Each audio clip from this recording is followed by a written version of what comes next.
Getting a little started.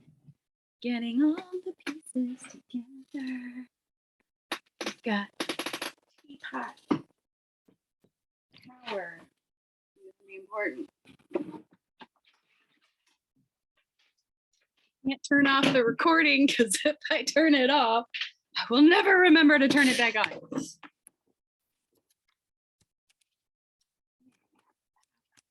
Here comes Lisa.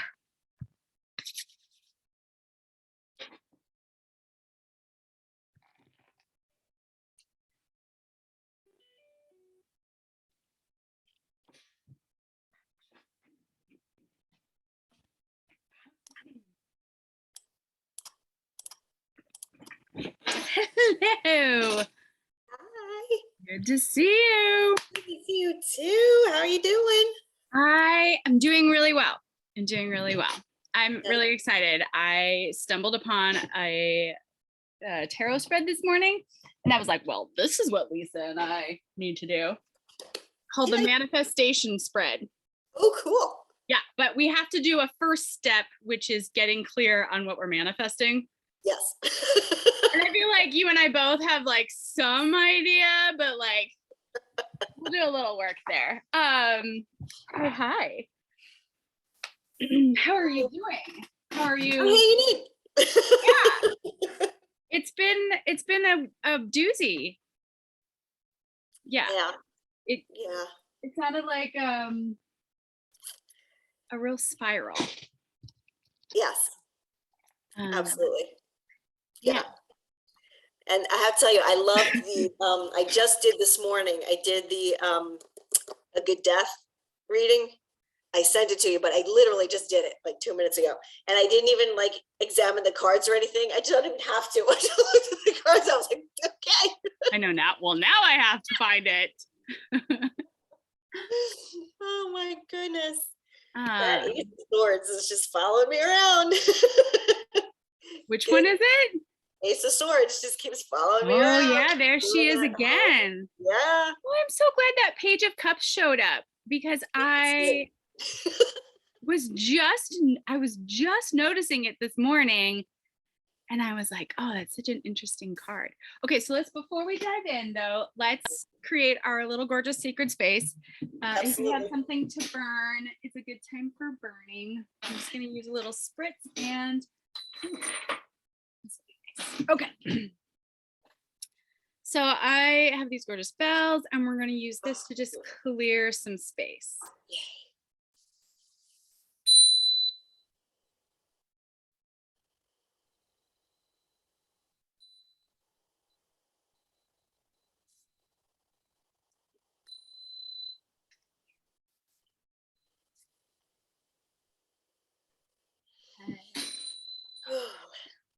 Thank you. Lovely. Yeah. And let's do a little a grounding centering exercise. I have one, I think. So get cozy in your spot. Feel your bum on the chair, your feet on the ground. Pay attention to all parts of your body that are touching a seat or a desk or your body, noticing where the edge of your body comes up against the edge of something else.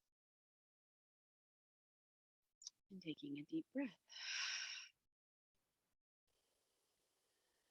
And bring your attention to the center of your heart space. And imagine or visualize a light inside your chest. This is your light. And we're going to take a few breaths here. And as we breathe and paying attention to this light grows with our attention.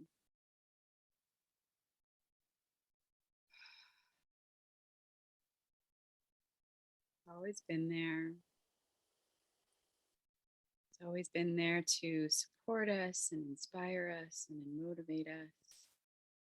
Allow that light to expand, pushing it through your body.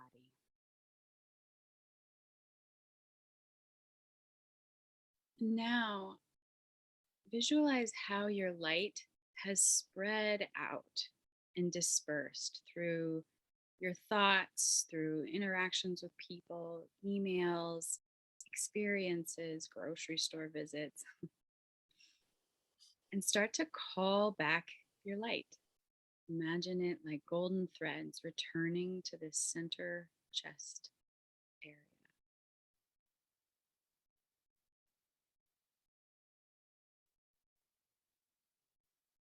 And with each breath, you feel more whole and more present.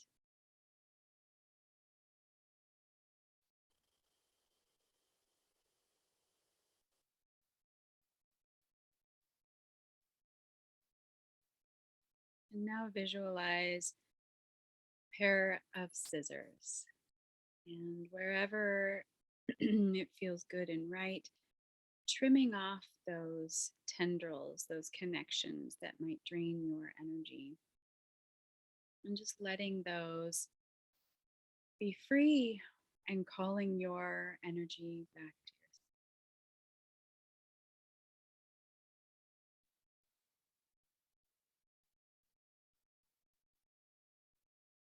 Feeling full of your essence and your spark. Allow this light to expand beyond your body to create a bubble or a sphere of light that surrounds you.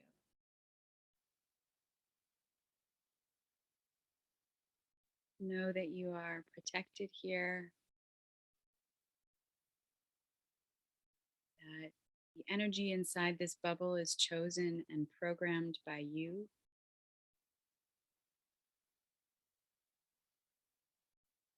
And I invite you to first and foremost call in the energy of love and fill your space with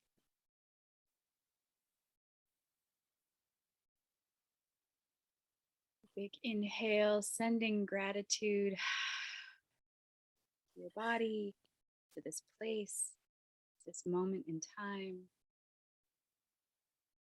filling up your space with love and appreciation. When you feel good and full, wiggle your fingers, wiggle your toes, and arrive in this moment. Thank you. Yes. Yay. Do you want to begin by looking at the good death, or do you kind of got it? Oh, I'd be curious to hear your take on it. Okay. Because I'm like, I want to look more. All right. Remind me. See, I don't know if I know the different placements of the cards. Do you remember? Yes. So I have them right here. So it is the death card is the one in the middle. That's what's dying. That's what's ending. Mhm. Thank goodness. Ready for it to be done. Yes. The fear card, of course, is the devil over on the left there. And the hope is the Page of Cups.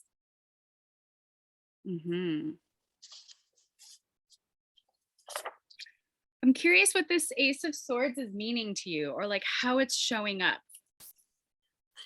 I almost feel like it's get out of your own head. Get out of your head. Stop with the spiraling questions and just let it go. Yeah. Just let it go and let the intuition be the guide. Let that ray of intuition there be the guide. Gorgeous. I love that. The Devil card, you have said this before. I cannot remember. My friend. But you said something early on in one of our sessions about having a lack of clarity around your motivation. Am I just doing it to please Absolutely. other people? Am I getting it right? It's in regard to things like intuition, am I just fooling myself? Is this ego? Is it right? Am I just making this stuff up in my head? Yeah. So there you go. In my head. Am I making it up in my head? Ace of Swords, right? Yeah. Or is this truly like Well, and the intuition devil guide. is like, am I just falling back on my basest, Yeah, right? My absolutely. lowest vibration. Yep. So that one makes a lot of sense. Like, am I falling prey to temptation instead of like my highest being? Right. And then this Page of Cups, Which I there's don't know so much much about. going on in this image. I know. I just saw the pig flying. If pigs could fly, I mean, if pigs could fly, that's like the vibe of the card, Yep.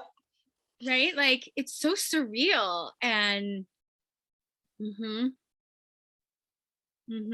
well, and being a Scorpio yourself, like the Page of Cups is like the essence of all the water signs. So, you know, we've got Cancer, what's the Pisces.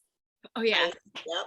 yeah, Scorpio and Pisces, all kind of wrapped up in here. So it's like very moony, very like emotional, but there's this feeling of like your intuition, I mean, honestly, it's like doubling down on like your heart is the key. And again, like the lines radiating from the heart space. And what a huge shift from like the head radiating space to the heart radiating space. Yep. Which is very cool because I think that's one of the gifts of tarot is getting a little bit less, like making sure that we're coming from a balanced place, not just from the head, or like, you know, making sure we're coming from the right place. It also, because of this like surreal element of the feet from the ceiling, it has this feeling of like you have not even imagined what's next. It is beyond the scope of what is considered normal. Borderline surreal. So wait, what's the placement of this card? It's like where you're headed, like what comes from this death. Yes, the hope part of this. Yeah. Totally. Well, yeah, that resonates. Cool. And you know, I think there's something like lovely and juicy about, so the pages all have this like childish wonder-ish approach to life. There's like very little action. Like the pages are not like a go out there and expand. That's like the knights and the kings. But the page is sitting here listening to the dreams, listening to the heart space. Yeah.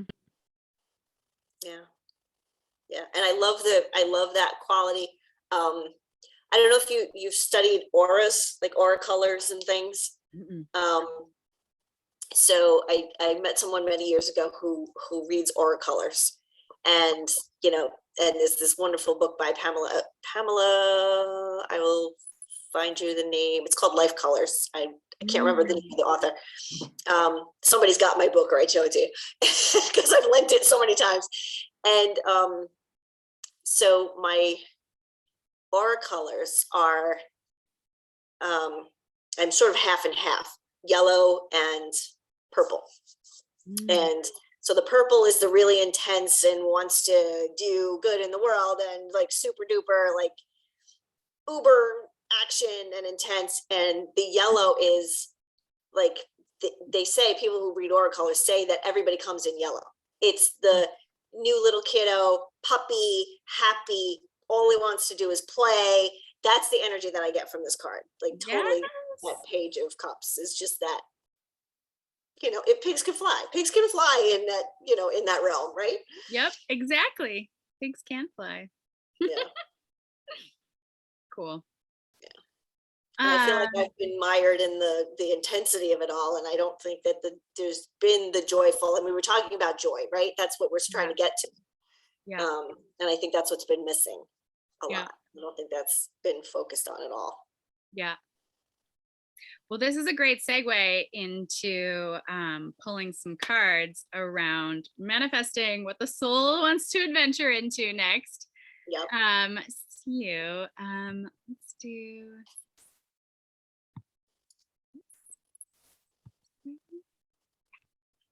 Oh, and thank you for the video about the reading that I sent you. That was so cool. Oh, good. I'm glad you like that. I'm like That was so playing fun. around with the right format. That was so much fun. Awesome. Yeah, I like that. Yeah, that's good. I'm glad you liked it because that felt like the most authentic format for me. Yeah, for Okay. sure. So our theme is joy. And we did our ground and center. Well, let's do like just a general, like, what energy are we bringing into the room today, tarot reading? And then we'll dive into some manifesting tarot and things like that. So April 21st, so close to Beltane. I feel momentum, and at the same time, I'm like, but I'm at the bottom of the pit still. Not like the bottom, Yep. but like it feels like murky. I just started to feel my energy shift, but very fragilely. Mm. I brought this up in the video, right? Like I've been just so mired in the negativity of my wanting and not expressing my wanting, but just like letting it like claw at me. And then just giving my self space in the last few days to just be like, it's okay to want things, and like just writing them down. And then been doing a little bit of like just focusing on gratitude, and also like the gratitude for what's going to come, like visualizing things that I do want and imagine having them. One of the things that I've been thinking about is I really want a dog, and we've been very much like holding off because like financially that's a bit of a stretch for us. But I'm like ready to pull the trigger. I'm like, this is how it works in my life. I always have enough. Uh-huh. I always have enough. And my next version of self has a dog, and I go walking with that dog. And yeah, the dog is important to my vision for the future. All right, so all of my chatting here. Let's see, you got your cards? I do. Let's pull a card for just this moment right now. What you bringing in? What you bringing into this moment? Okay, let's see.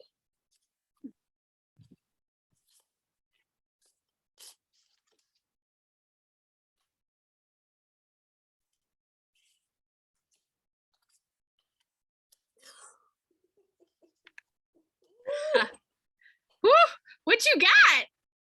Why did the sword cards haunt me? Oh, you're in your head a lot. You're moving out of it. It's balancing. Oh, Knight that's of the Swords. Knight of Swords. Just thinking about the Knight of Swords. The Knight of Swords is rough. Very in the Oh, yeah. Minor Arcana, it can feel really ungrounded. Mm. Okay. Which is why I think it's so funny that the bottoms of his shoes are red. Ooh. It's like he running toward grounding. Does he need grounding? Because that gives you the impression that he is grounded because the shoes are red. You know what I mean? I don't know. Yeah, that's Yeah. interesting. That association. I see the red and I'm like, ooh, that's action. Okay. But I mean, that makes more sense. That does make more sense. But you're kind of like, what's happening with the grounding? Yeah. Where's the grounding? Yeah, because my head's going, that's a chakra color. That's right. It's very root chakra. Mm-hmm. Yeah. But it almost like maybe it's in a need for that. Maybe it's or like he's feeling uprooted. Right. So like, where's the motorcycle going? Is the motorcycle going home? Is the motorcycle the next adventure? Like, yeah. But I like that he's following the crow. Because for me, crows are guides. Yep. And I think about that 6 of Swords that came up in your reading the other day, and like following the crows. Yeah. And there's an interesting insight here where I feel like he's following the higher perspective, or like has has a perspective that allows for movement. Yeah. The bow and arrow on the back. One of the things that the knights bring is like a sense of mission, or a sense of like, there's like a passion for, like, something about their element is pushing them to move. And swords are already so expansive anyway. So we have like movement upon movement. It's like fire and air, like,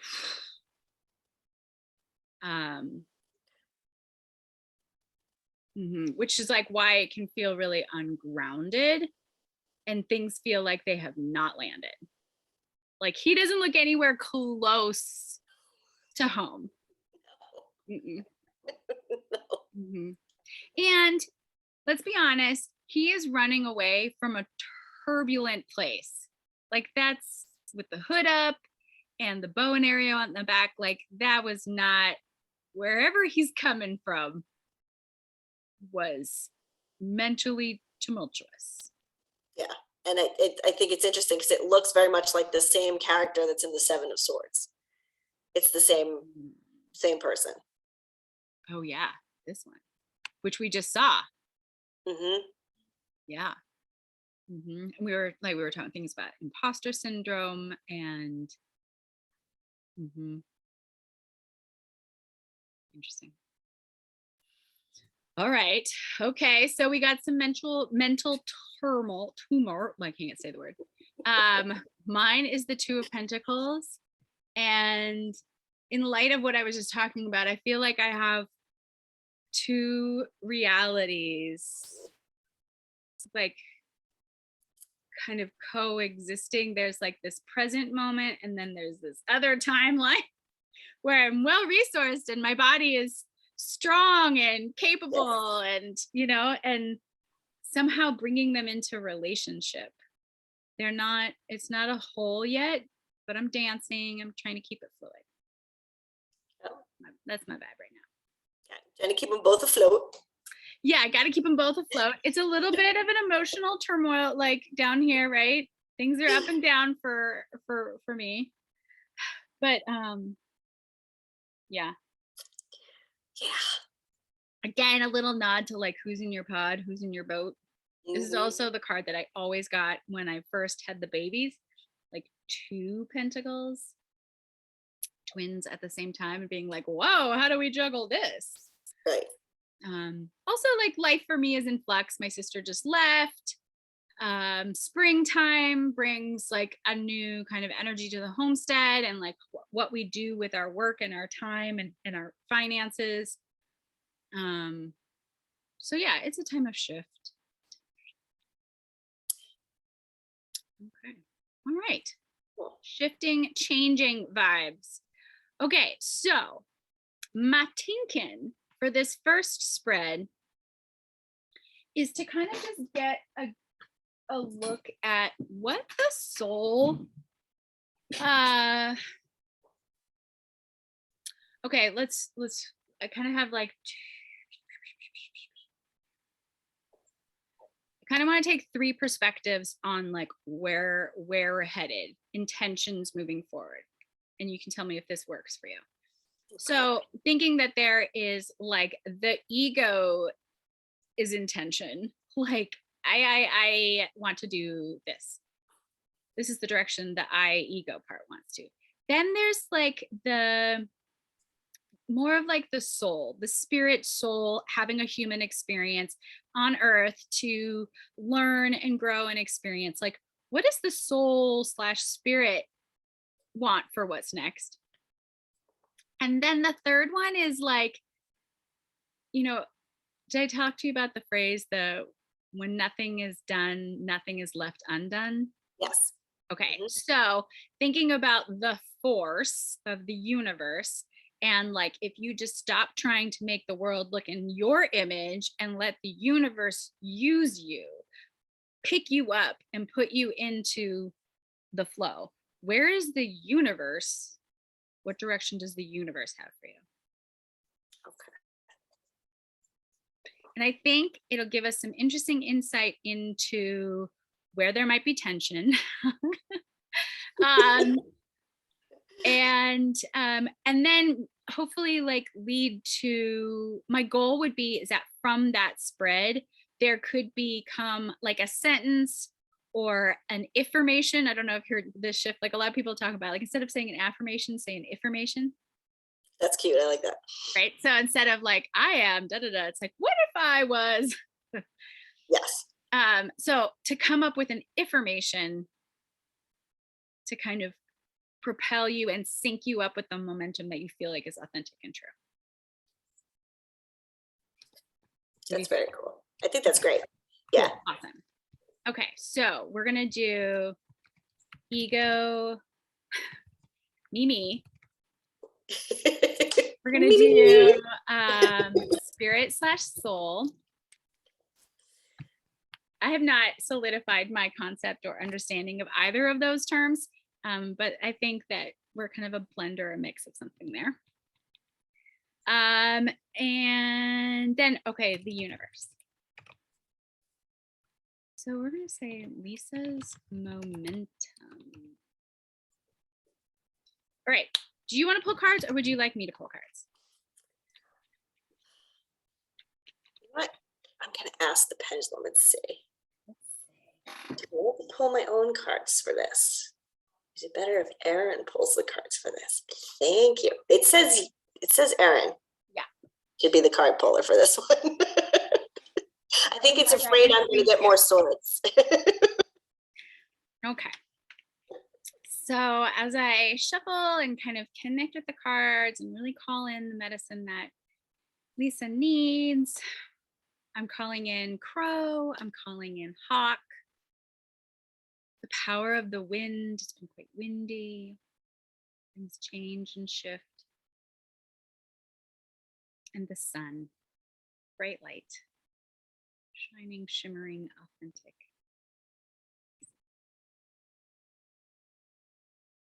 Okay, so in the, I'm gonna pull them in the Smith Rider-Waite first, and then we can pull them back in as the Light Seer as well. So the ego, me. This is very appropriate. It's the Eight of Swords. Of course it is. All right. It's clearly, I mean, in a way, that's exactly what we were just like, how do I get out of this trapped in my head space?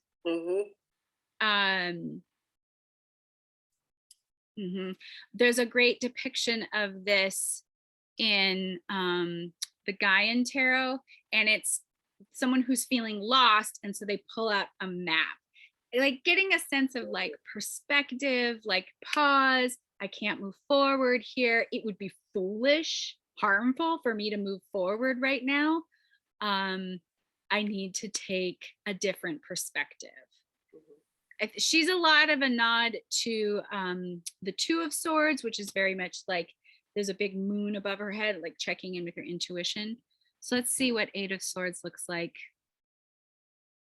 over here in the Light Seers.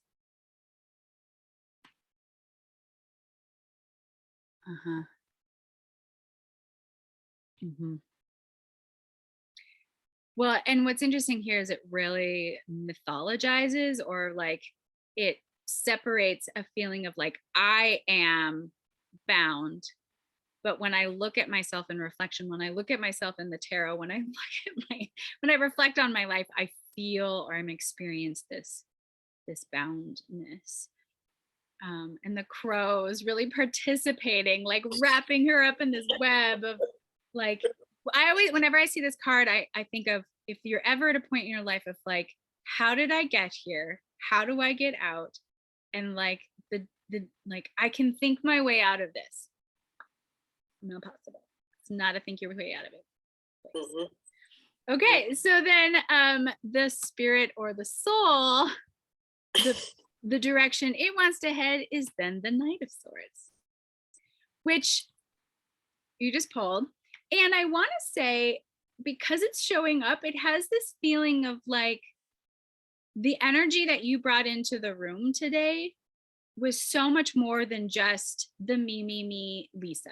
Like, we have Lisa's spirit and soul here in the room right now. This push, this pull in this direction really wants to be heard right now. Mm. One of the things that I see in the Knight of Swords is like, this is really where you see like a lack of groundedness. Not one foot on this horse is on the ground. Mhm. There's a little bit of terror in the horse's eyes, like, where are we going? And the chaos and the jaggedness of the clouds. They only really show up like that in one other card, which is the Five of Swords, which is a lot around our fear of failure, or how do we deal with moments where things don't work out the way we want them to, or the way we hoped they would. But notice that the Spirit or the Soul card is facing this card. But if we pull up the Light Seers, it's the other direction. Is it really? Because he's running this way. Oh, that's right. Yeah. The Universe, which was not spelled correctly. Universe. We're universes. I like that. Yeah, right. The Universer. I kind of like it. Yeah. Is the Queen of Cups. Okay, that's nice. That is nice. And well, in this one, she's very much reflecting back here on this. Let's see, Queen of Cups in the light. Well, kind of similar. We saw her not that long ago. We did. But I can see how, where the lesson or the experience that the soul is seeking is in contrast to this very like sit still, connect with your feelings moment of the Universe.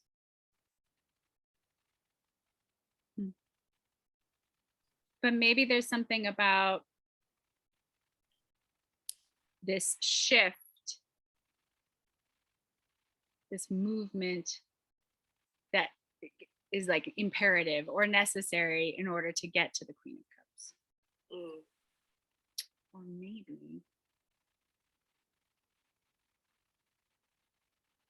maybe it's like the medicine or the antidote that the universe, your environment around you has to offer.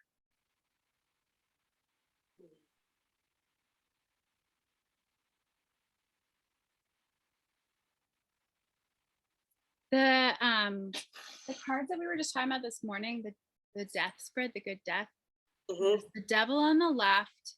Yep. Who was on the right? Page of Cups was on the right. Page of Cups, the hope.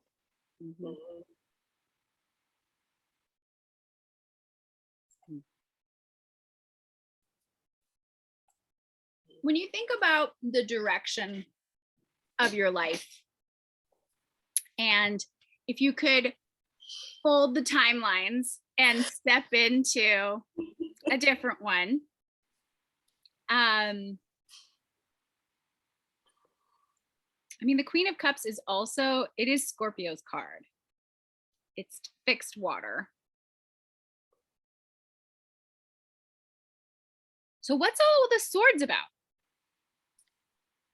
I don't know. And it's so funny because I feel such an affinity with them, and I don't know why, because I don't feel like I'm in my head all the time. But, or I don't feel like that's where I come from originally, maybe. Maybe that's where I am right now. But for some reason, I don't know, I feel like I'm overthinking things right now. Yeah. You know, I'm not sitting peacefully and trusting that the good is already manifested in here. I feel like there's something I should be doing. There's something I should be doing. Something I should be doing. Yeah. So I think it's more about doing than it is about, I think it's more about action than it is about being stuck in my head. And in the absence, because we've talked about this too, is that the shift is happening, but there's not a clear sense of like, what is the thing? Yes. Right? So in the absence of inspired action, your head's trying to create action, trying to create change. Right. Right. Like the whole, like, do I leave the library? Do I not leave the library? Like I'm not waiting for the situation to present itself. I'm like pondering over what happens when I do and when I don't, and like, shut up. Shut up and leave it alone and knock it off. And, you know, but there's this thing that feeling like I need to make it happen. Yeah. And I had this conversation with Beth. I think I mentioned in the email to you that I had that conversation with Beth, and she said, I feel like it's all going to come around. Like the weight's going to come off when you get out of your head about it.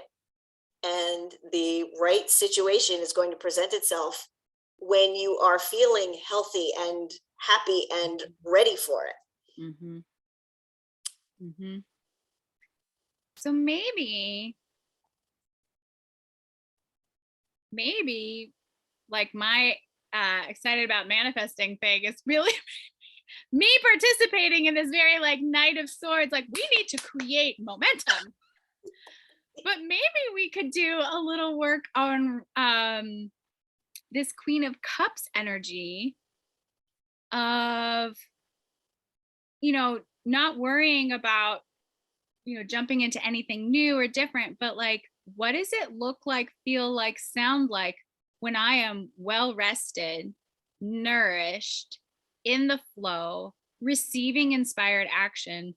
What does that look like, feel like, sound like? Because maybe we're not manifesting, maybe it's not about manifesting what's next. Maybe it's just manifesting someone who's ready to receive. That resonates. That resonates with me too, a lot. Definitely. That Queen of Cups, someone who is ready to receive.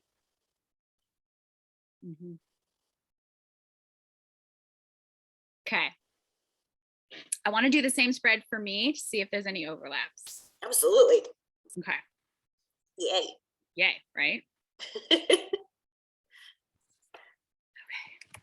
Erin's momentum. I can't tell you, it's so fun doing this process and then like noticing trends.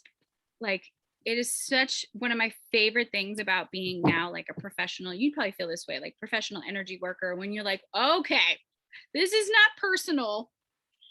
Right. This is, and you're not the only one feeling this. And yeah, absolutely. And when a card like the 8 of Wands shows up or something like that, right? I'm like, oh, you're participating, you're feeling the impacts of this too. Yes. This is working on you right now. Okay, so Erin's momentum. Where we at? Ah! Do you want to pull my cards? Oh, could I really? I know, right? That's so fun. So fun. Ooh, I just got shivers.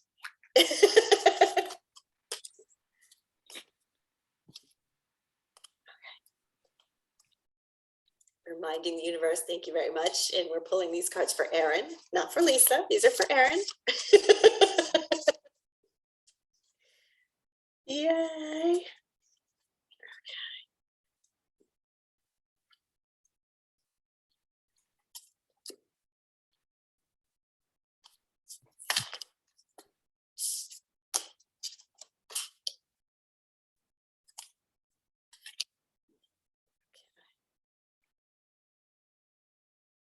Okay, so the first one is the Knight of Wands. Ooh, another knight. I've also been like, I'm doing the knight in the tarot circle tonight. Oh, cool. Knight of Wands, Knight of Wands. I was hoping to be able to come to that tonight, and of course I can't. Okay. Like I keep trying to get there, and It's a lot. I've also been like, my timing on this is intense because I do the tarot mastermind. Mm-hmm. Oh my goodness, 5 of Wands. Mm-hmm. That's also been coming up a lot for me. Mm-hmm.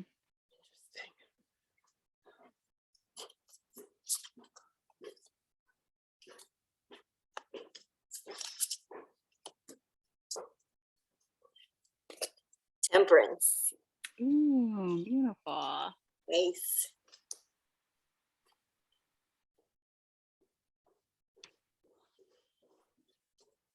There's that yellow and purple. Actually, there's a couple of them. Mm-hmm.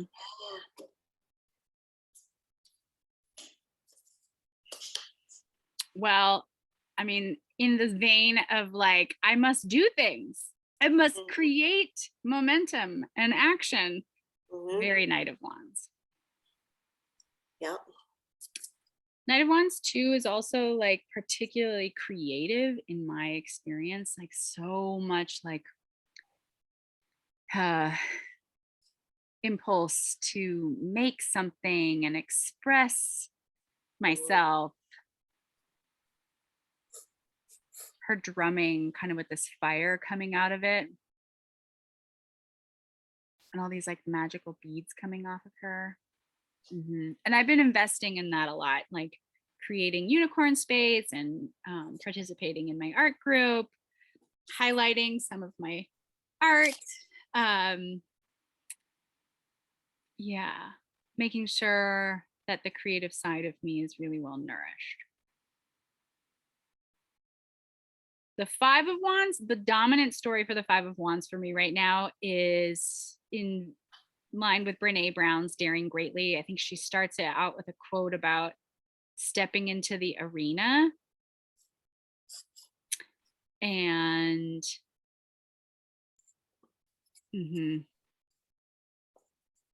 I'm like working on things like putting myself out there, asserting my my passion, everything from like marketing to networking and like connecting with other people, spreading the word about myself, showing up on social media in a way that feels like in alignment.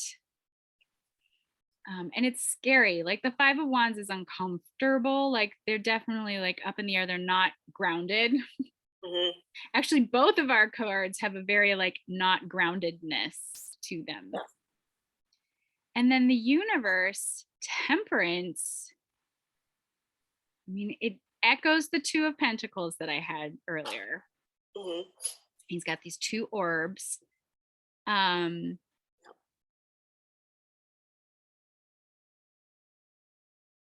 Also, it's the only time in the Smith Rider-Waite where the main character does not look human, like this angel presence, because it comes right after the Death card. It has this feeling of like you're in between selves. And kind of, so temperance and the idea of alchemy, of tempering, of a little bit of this and a little bit of that. It's kind of like the chef, the cook, right? A little salt, a little pepper. But for me, it's like the spellcrafter. It's the person who is combining like intention and ingredients to create something magical and new. You've let go of this concept of self in the Death card, and now you get to be something new. So what new thing, what recipe are you crafting? And then, you know, like the next things happen is like you try it and it was bad. Like the Devil card and the Tower card, you're like, oh, whoa. Oh man, I had no idea that old part about me was going to show up. Oh, that shadow work needs tending.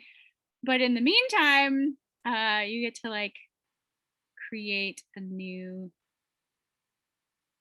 recipe. It's also like, right, so it's between, if you put the cards in the 3 rows of 7 in the major arcana, you have the Chariot, Temperance, and the World. Mm. So if you can think of these like timeline collapsing, like the Chariot, who was like on such a motivated mission, has now been like, okay, then that mission, that in order to move on to the next thing, it's less like of an outward effort and more of an inward effort. Mm. And then the World is, in a way, it's like the destination that the Chariot was always intended for. But it probably looks nothing like the Chariot originally intended. Mm. I'm really digging the color scheme here. It feels so cohesive. And then Temperance is like interestingly balanced.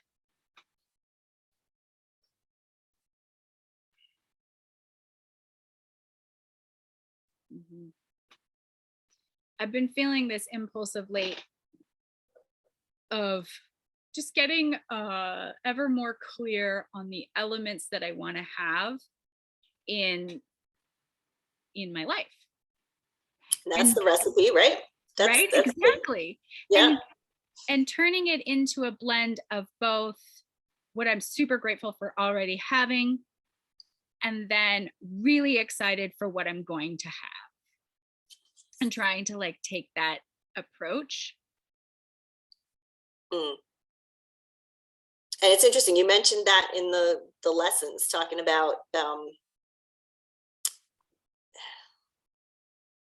giving yourself permission to be excited about what's coming, even though there's the potential to be disappointed if it doesn't come exactly the way you wanted it to, expected it to.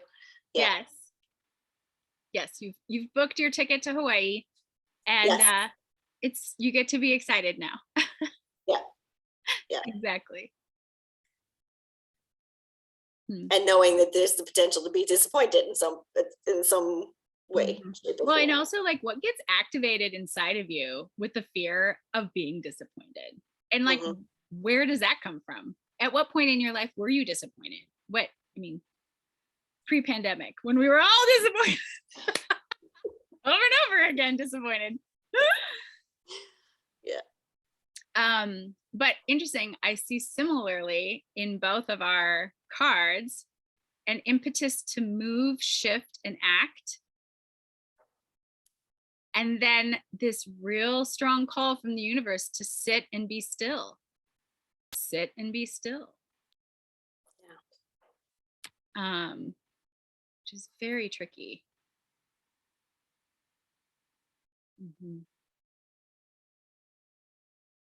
All right. I want to pull 3 cards for what is sit and be still. Like, tell me more, universe.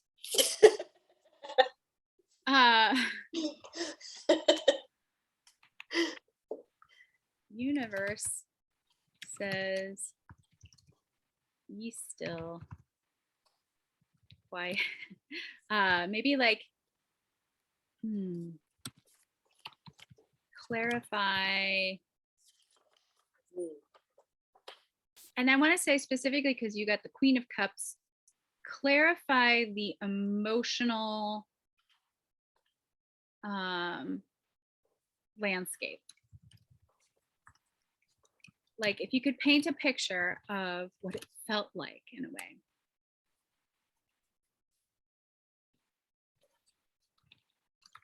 Tell me more, universe, about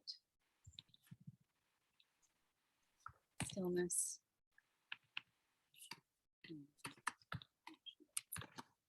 Okay.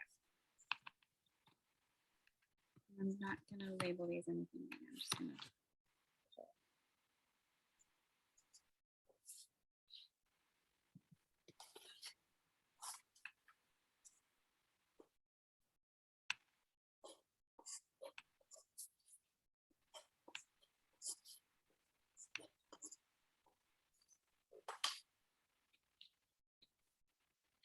It's interesting. But what do I do? Yeah. Yeah, it's interesting that you pulled this, you decided on 3 cards, because in my head I was picturing what you you had me do with the pulling the one clarifier and putting it above. You mean, wait, the 4 directions? No. No, what was that? Or the, like, the 2 cards where you have like yourself and then the challenge? No, when it was in a 4-card spread, and it was like 1 and 2, and then 3 and 4 were the clarifiers, like sitting above. Oh yeah. Yes, Or exactly. what was that? Was that the helpful, unhelpful, or? Yeah. So exactly. Like you're just yeah. Interesting.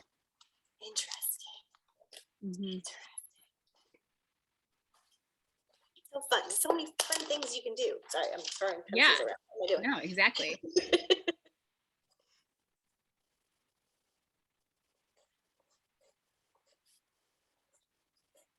It is windy by me. It is very windy. It is.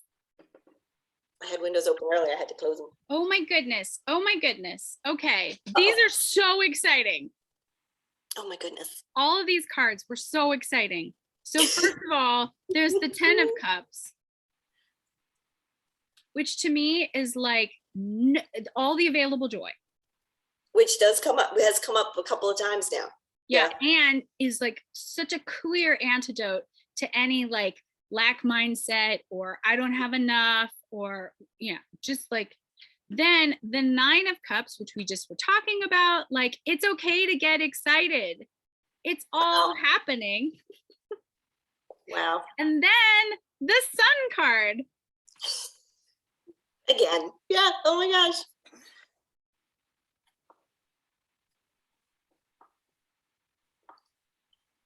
I so badly just want to be told what to do, Lisa.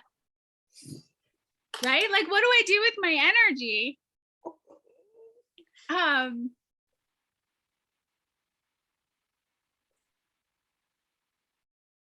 But this feels like there's a big shift I feel happening in the world of like away from hustle culture, away from like boss babe, kill yourself until you make it. Also, the idea that you have to commercialize or commodify any passion that you have in your life. And like a much greater emphasis on rest. And I feel like there's something here about in the resting, in the being still, in the spell crafting, in the Queen of Cups, dwelling on the emotional landscape. One, noticing the 10 of Cups, noticing the available joy, allow the universe to delight and surprise you. Gratitude practice for sure. Have you ever heard of like, well, there's a couple exercises. One is like, I don't like this term, gratitude bomb. It should be like a gratitude fountain, but you just like set a timer for like 3 to 5 minutes and you just spend the whole time writing things that you're grateful for. And then the second one is that fountain, because that looks just like the Queen of Cups card. Right? So a gratitude fountain. Yeah. And then another one's, it's like a 10-10-10. Let's see if I can remember how it goes. Have you heard of this 10-10-10 situation? No. Okay. So it goes.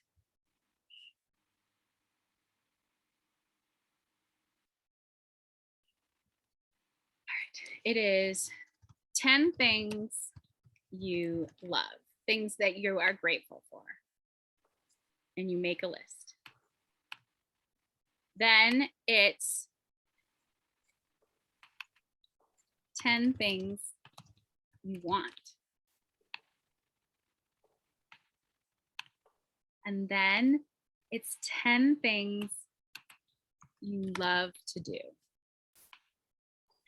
And it's kind of, it's a real monkey wrench into this idea, like, I want B. So I'm going to follow the path from A to B. So like, you know, I want a dog. So I'm going to go to a dog shelter and I'm going to go do all these things and very practical and, you know, follow this very linear line to where I want to go. But this practice is more of like, focus on your gratitude, get excited about what you desire, trust that what you desire is desiring you, like it's here for a reason. And then do the things that you love and it will show up. Kind of that idea of like you're syncing up all these things. So love the things you love, want the things you want, and do what brings you joy. I think that's like that sun energy. I mean, like literally 10 things you love, 10 things you desire, what lights you up. When in life do you shine and radiate in your authenticity? I think there's such an impetus, like push here to do these things. Do you have a sense of like what lights you up right now?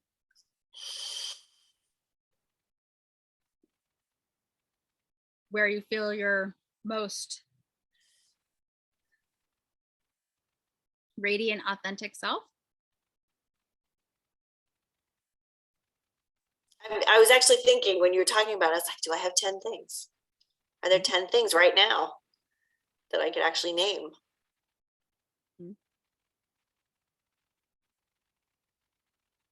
Like doing this with you? Absolutely. You too. You know? But even like simple stuff, like talking about this, I don't know, like I love, let's see, what are some things for me? I love singing. I love singing. Okay. I love dancing. Those are very much like my sun places. I feel like, especially if I can do it in a very like authentic way, and I don't feel like curbing myself because I'm like socially conscious or whatever. But yeah, I totally get that. Yeah, like driving in the car, singing at the top of my lungs, kind of thing. Yeah. I love rearranging furniture.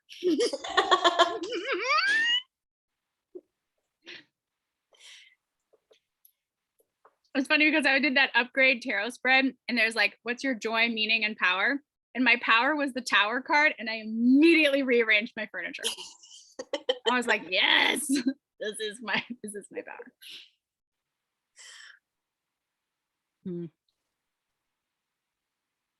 Well, there's so many things in my life too where I'm like, I don't want to start this.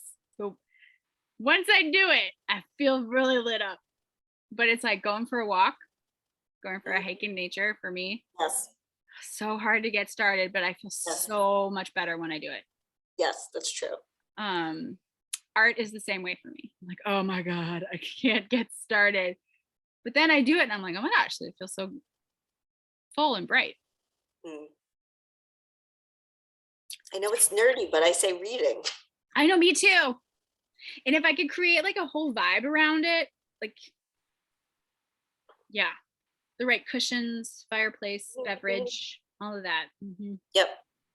Dog on the feet. Yeah. Yeah, dog by the feet.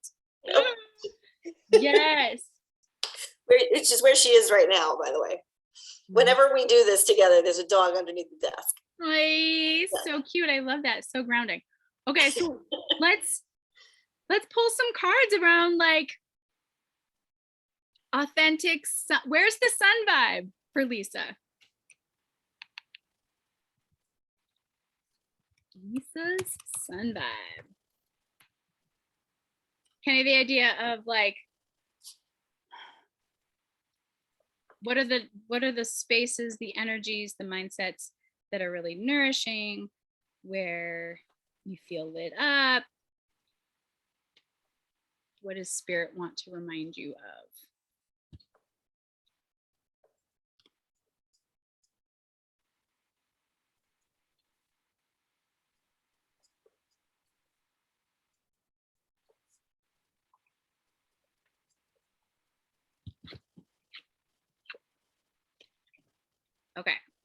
So I knew there was going to be a sword in here, but it's the Two of Swords. Oh, okay. That's interesting. Which I would say is an interesting insight into why all the swords are coming up. Because if it's like the power and the joy wrapped up in this card is the ability to sit with ideas and a pendulum, and like even an exchange of ideas is perhaps involved here, or weaving or integrating a new way of thinking into an old way of thinking. Like the Ace of Swords is learning something new, but this is more about like integrating, taking that. One of the things that makes me think of is Japanese culture is very, Japanese culture is very like its own thing, but it's so strongly influenced by the Koreans and by the Chinese. And what they did is they would take in cultural elements and like transform them and express them and manifest them in ways in their culture that were clearly authentically Japanese, but they came from these other places. And the Two of Swords is that part of that process of like translating, incorporating something that's new into something that's authentic.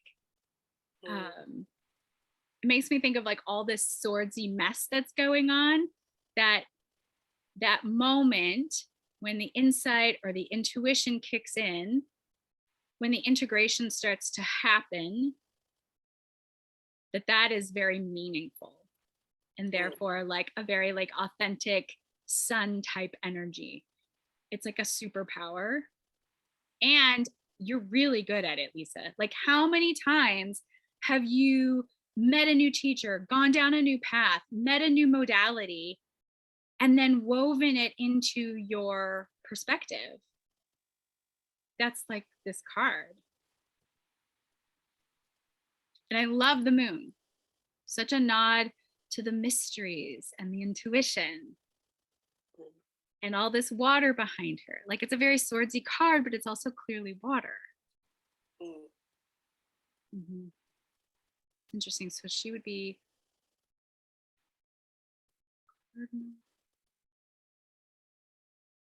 yeah, she's got like Cancer vibes, right? Cancer astrology.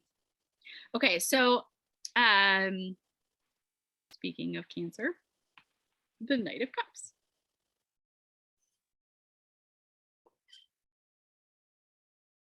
Got a little nod to Mercury here, communication.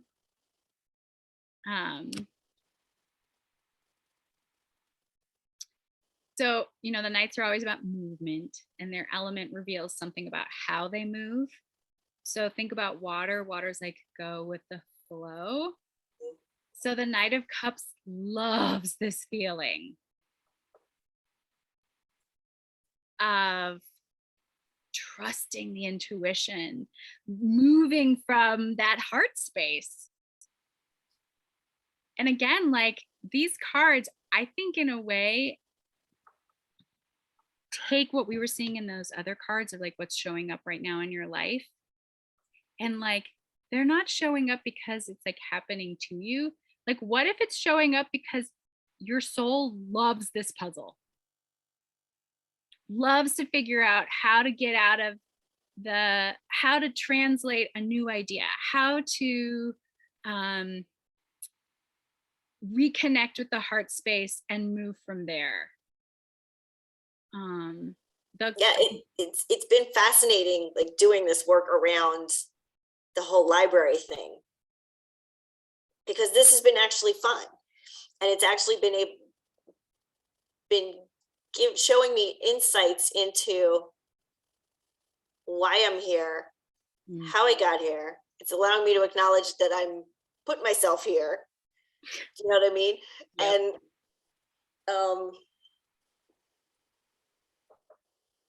Yep. And that I don't have to think my way out of it.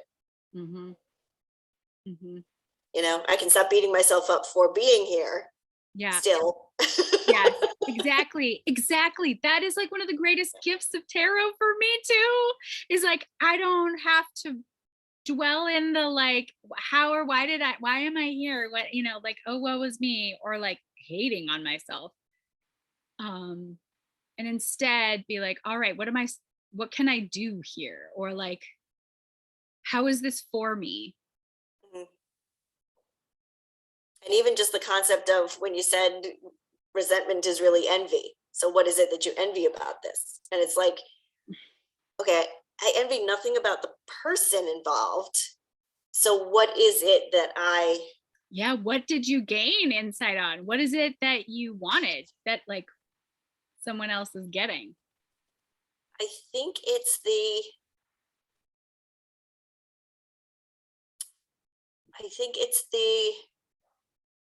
um the idea that she believes that she deserves.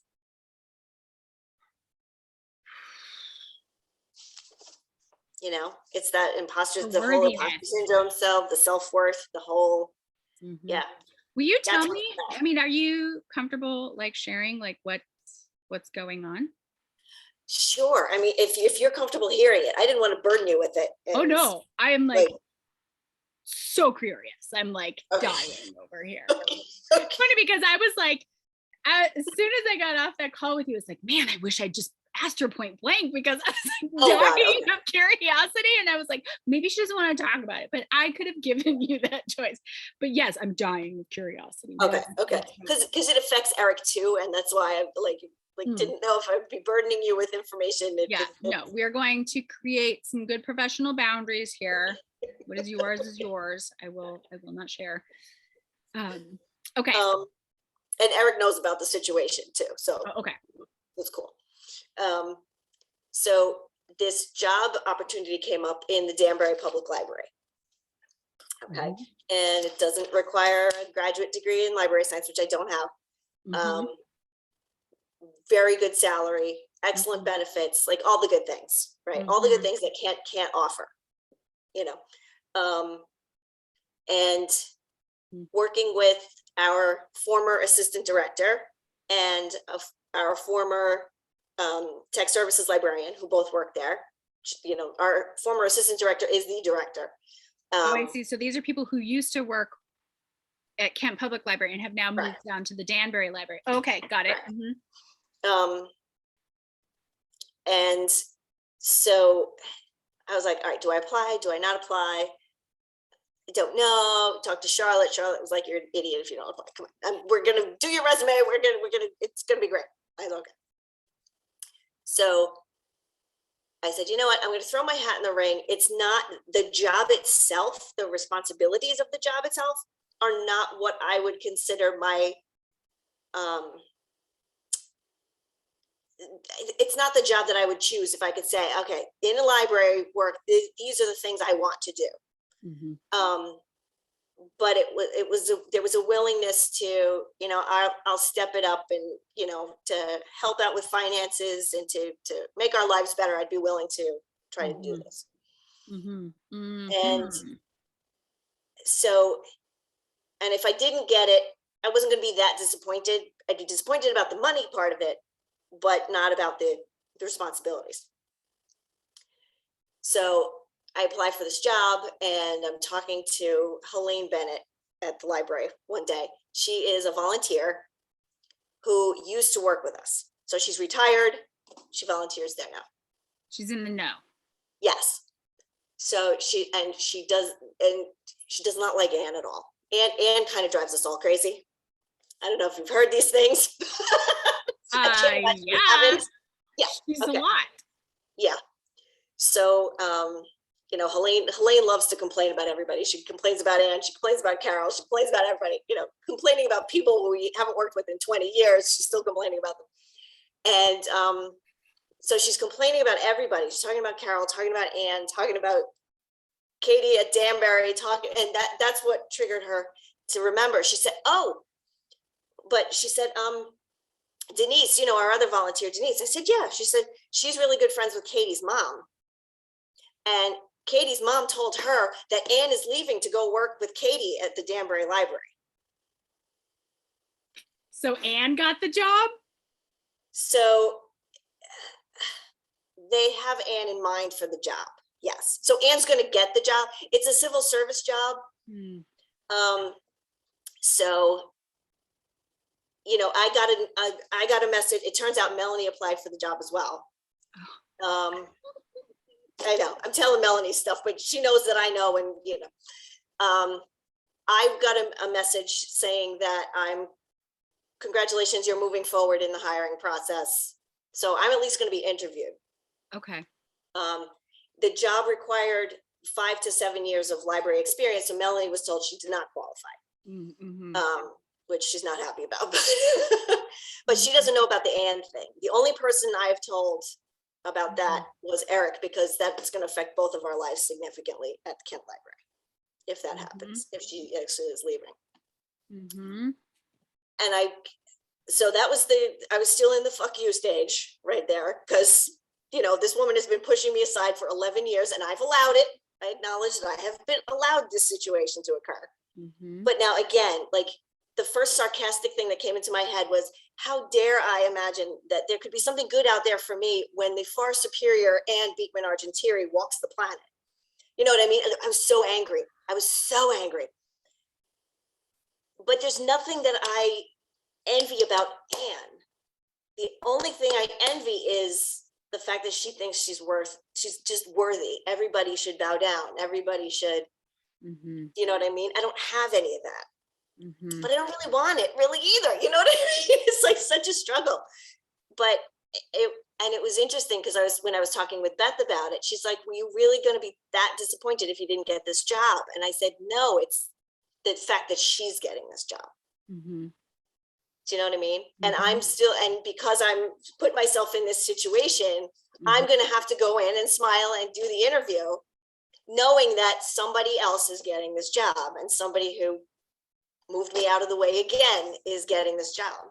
And why am I still allowing myself to be put in this situation?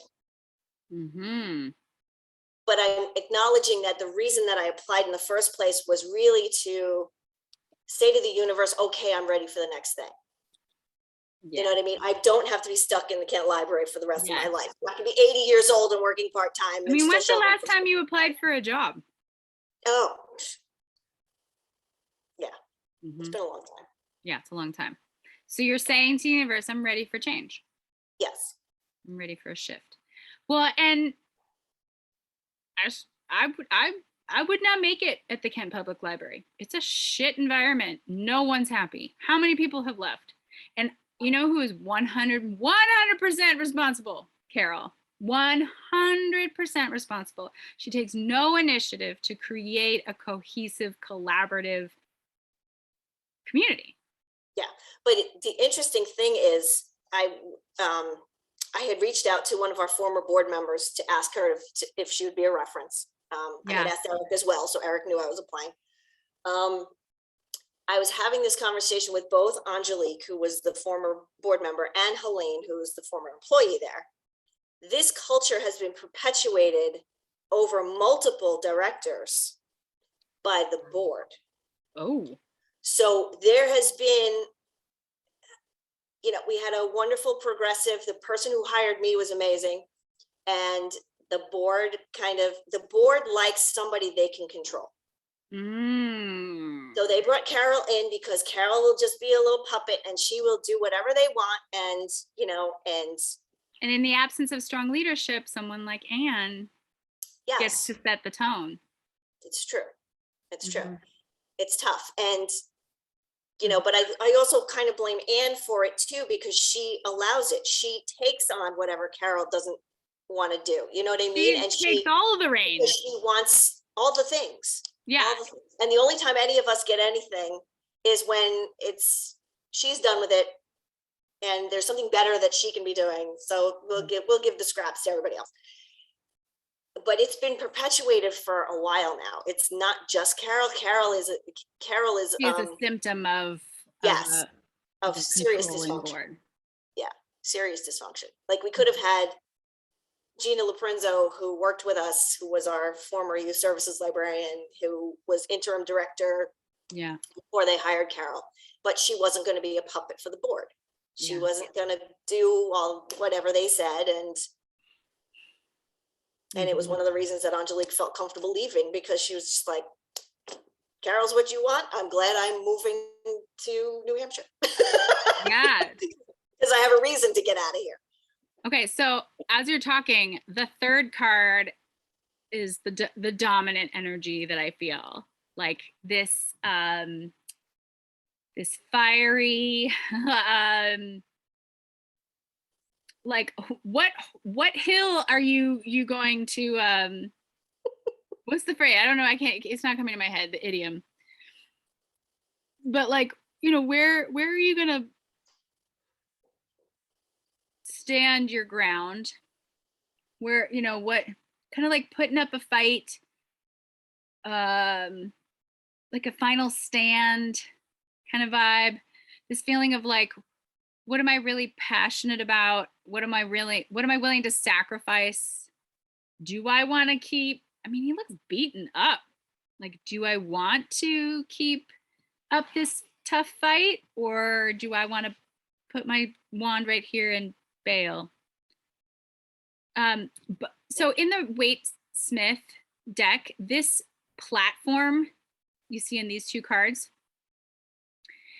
it's one of the ways that the artist Pamela Smith, she created a visual separation. It abstractifies in a way. It puts them on a plane that's not quite of and with the world, versus the Knight of Cups, who's very clearly in and of the world. So both of these characters kind of have a moment where they're not, they're kind of doing like a timeout. Like, if I could pause time in a moment or separate myself a little bit from things. Yeah, I didn't notice that. She's not actually on the beach. There's just like this platform thing. Yeah.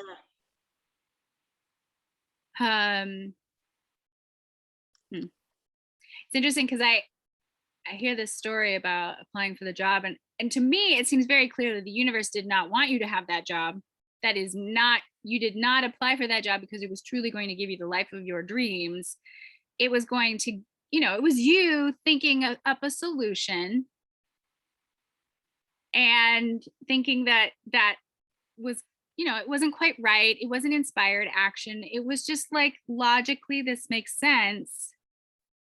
So you came at it with a bunch of air, a lot of headspace, and it spiraled you into a very headspace place. Absolutely. But it brought up so much valuable. Yeah. And now I still have to do the stupid interview, which is kind of pissed off about too.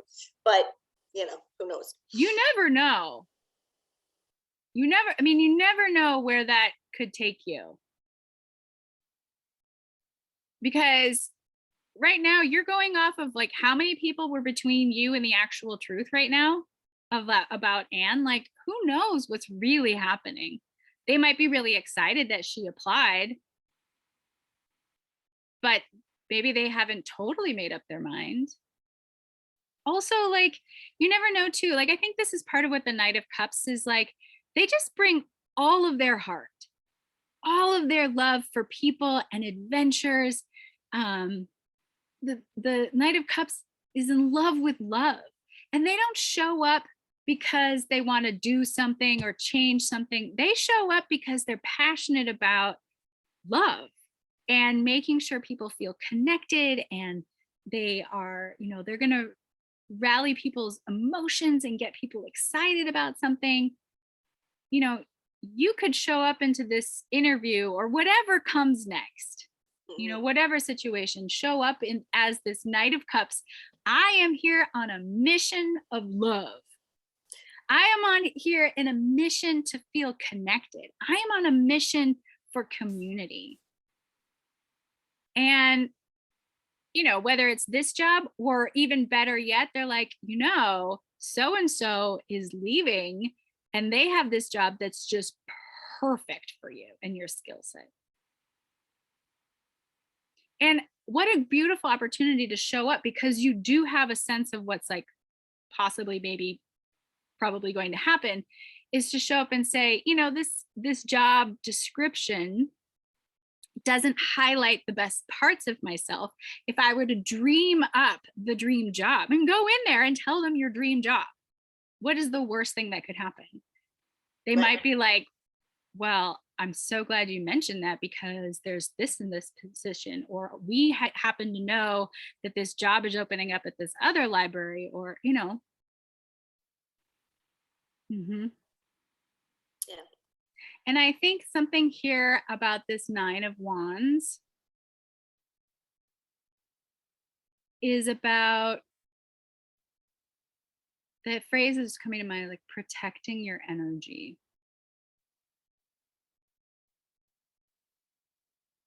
Um, partially in thinking about a job that doesn't like truly suit you, and is that really where you want to be putting your energy, and like, you know, Right. what does the universe want you to be doing with your energy, kind of thing. Yeah. You also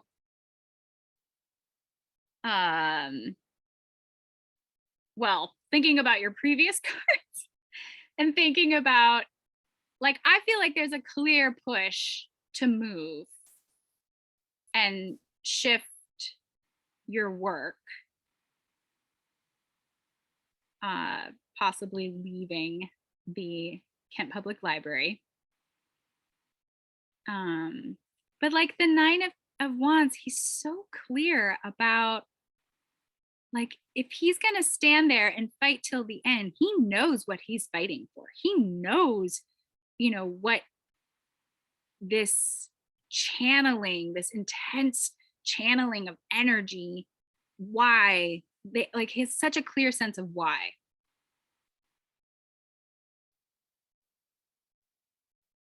And that's not showing up right now. Makes me think that it might. And if you can sit with the and gain the insight, right? Like this moment. Mhm. It's amazing how this narrative with Anne for you around worthiness, because the sun is like just radiating your worth, your life mission. But I see how that's permeated into your Reiki work too. It's like you felt like this is what I was supposed to do, but now it feels like maybe I'm not supposed to be doing that. Like, what am I supposed to be doing with myself and my life? I know. I know. And you know, you talk to somebody like Rose and she's like, well, you have to make your desires big. Like your heart's desires are the big ones, the big ones. And they just are so unrealistic and so Mm, like out there and crazy. Like I want to manifest so much abundance, like so much money in one shot that I don't ever have to work again. And I could just do Reiki with my friends and my family, and I could do cards with you, and I could do this and I could do that. And it doesn't have to be a job. mhm. Because if it Yeah. feels like work, is it going to be, Yeah. you know what I mean? Yeah. Is it going to be as Yes, I satisfying? totally know what you mean. It's like my whole life's work. Hmm. Yeah.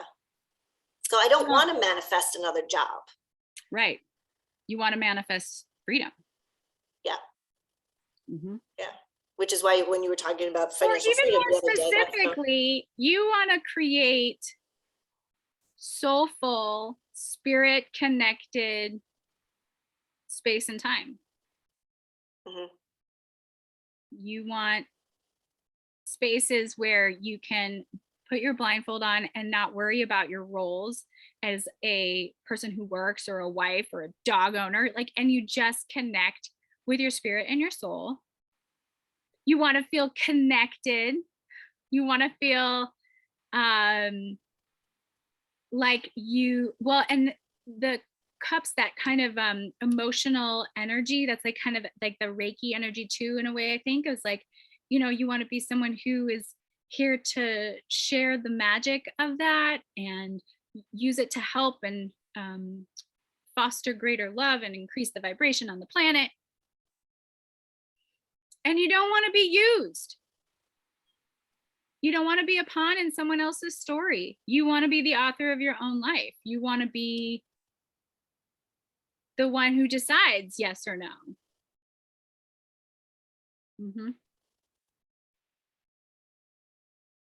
Okay, so thinking about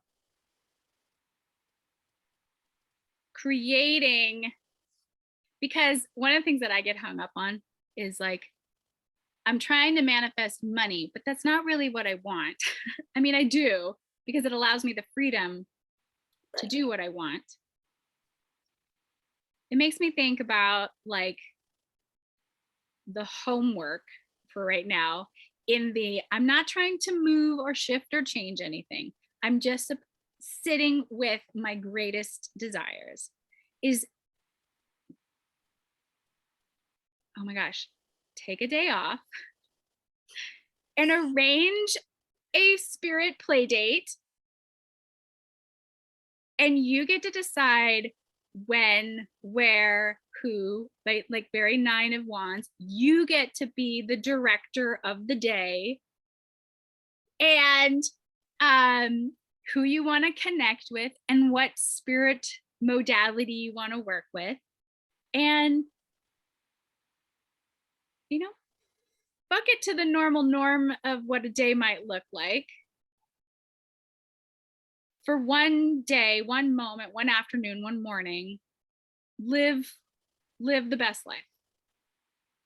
Do exactly what you said, what you want.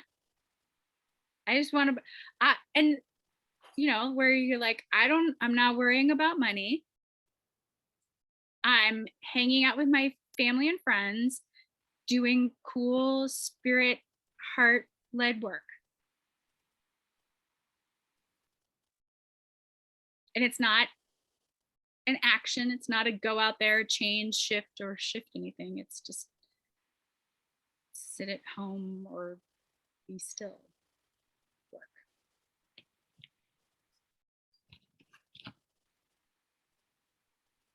And in the spirit of when you do the things you love, the life you love shows up.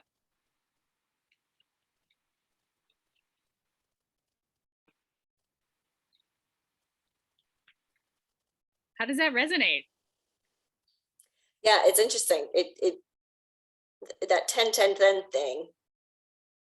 Like I have to figure out what of the 10-10-10 things I want to do on that day. You know what I mean? Just start with 3. Yeah. Yeah, I might have to start. I might only have the energy for 3. I think that's part of it. Yeah. And like over time, it can become a menu, right? Like things that you could pick and choose. But then, you're not waiting for someone else to give you the life of your dreams. And you can't get upset with anyone else for taking it or being more worthy of it. Like you created it for yourself. Right.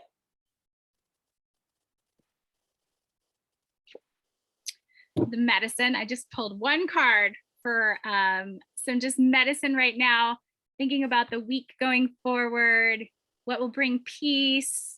And it's the World card.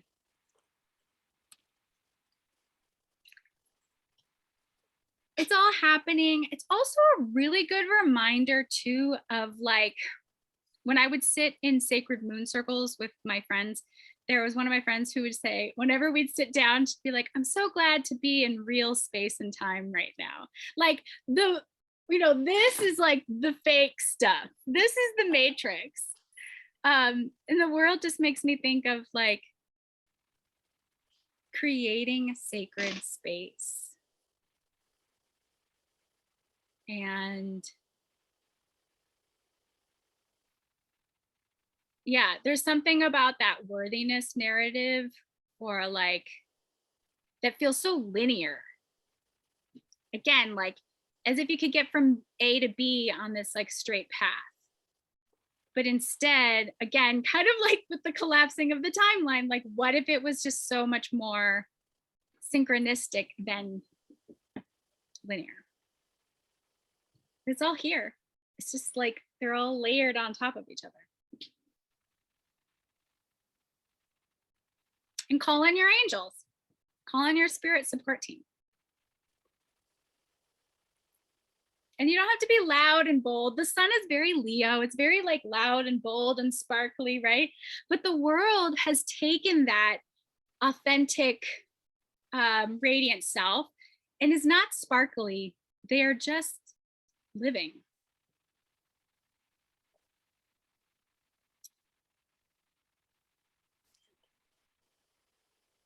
All right, I'm going to send us into a week full of possibility, of rest, pleasure, and delight, leaning into the things we love, doing the things that we love as if it was like our job depended on it. Yeah. Oops, that's not what. Okay. I'm going to close our sacred space. I send back to you all that is yours and retrieve all that is mine. And if you want to do a play date of Reiki and Tarot and wanted to invite me over, I would say yes. Yeah. I think you and I need to go for a walk. Yes. I think we need to do outside things. Yes. Because we both need to get motivated to do it. And we want crave movement. Yes. Yes. Okay, let's set up that date. Okay. Okay. Yeah. Thank you. Ella. So much fun. See you next time.